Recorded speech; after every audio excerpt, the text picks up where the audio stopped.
Yields back his time. I also want to thank the gentleman for requesting this hearing several weeks ago, and I hope that this meets some of that expectation of getting answers. Thank you very much.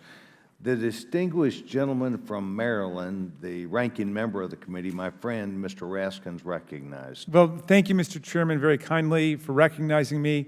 The philosophy in my office is that everything we do is about constituent service, whether it's helping people get their Social Security checks, helping people get their passports, getting PPP loans. And when I go to vote on something like expanding America's infrastructure investment or lowering prescription drug costs, that too is in service of our people. So that ethos informs everything we do. I agree with my friend from New Mexico who said that as politicians, we can't defund the government and then rail against the government. We need to make sufficient resources available so we can actually serve our people. But I'm speaking as someone who supports funding the government to get the work done.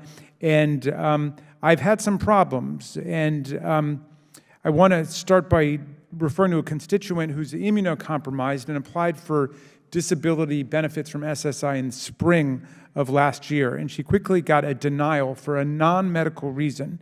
It took more than 6 months for the Social Security Administration to tell her that she had simply checked the wrong box about obtaining her records, and had she checked the correct box, she was told it would have changed the determination in her case. So she reapplied. She waited another 6 months to get her case assigned to a different examiner, and in April of this year, she contacted me for help getting a status update on where things stood, and then she got another denial a month later. She'd been unable to work since before the pandemic and now needs a Social Security determination once again, which could take yet another year. Despite being immunocompromised, she finally had to get a part-time job because she was flat out broke. She then caught COVID-19 on the job. This story about seeming bureaucratic indifference and lethargy in responding to one of our fellow citizens is not unique.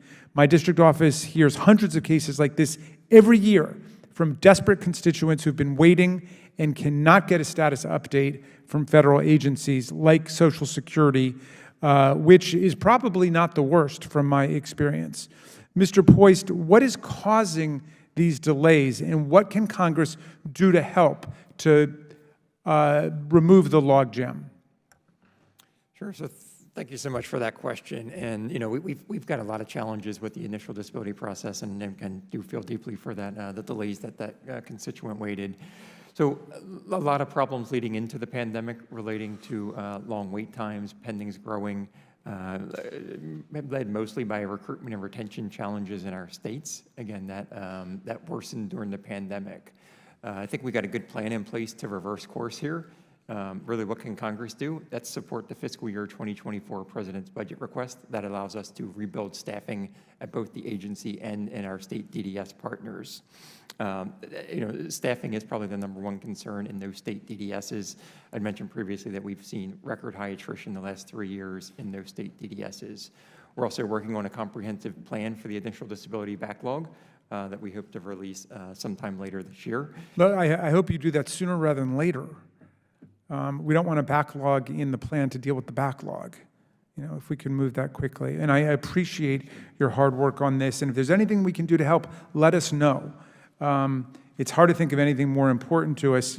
For passport help, my office has opened 1,000 cases in the first 6 months of this year, which is double what we opened in all of last year. And it's impossible to manage our constituents' expectations because the Office of Passport Services continues to change the processing times, and that's not an acceptable way for us to be doing business.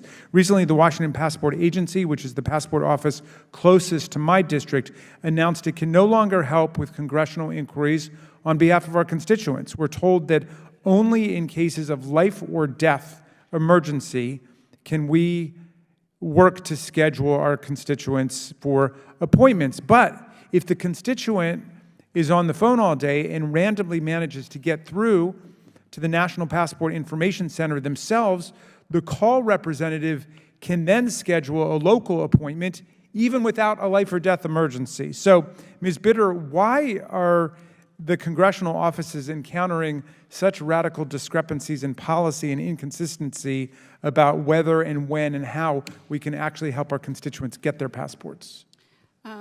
Thank you, sir. I'm surprised to hear that your staff received that feedback.